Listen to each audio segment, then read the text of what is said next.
कराची से शाहिद हमीद की रिपोर्ट के मुताबिक एडिशनल आईजीपी कराची जावेद आलम उद ने जिला कीमाली के जेर तामीर मॉडल पुलिस स्टेशन मालीपुर और मोचको चेक पोस्ट का दौरा किया।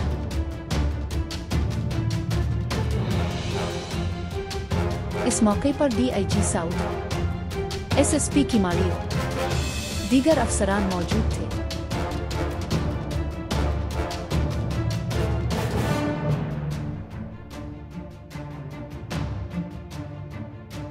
पुलिस चीफ ने मॉडल थाने मालीपुर के तामीराती काम का मुआयना किया और थाने के रिपोर्टिंग रूम लॉक अप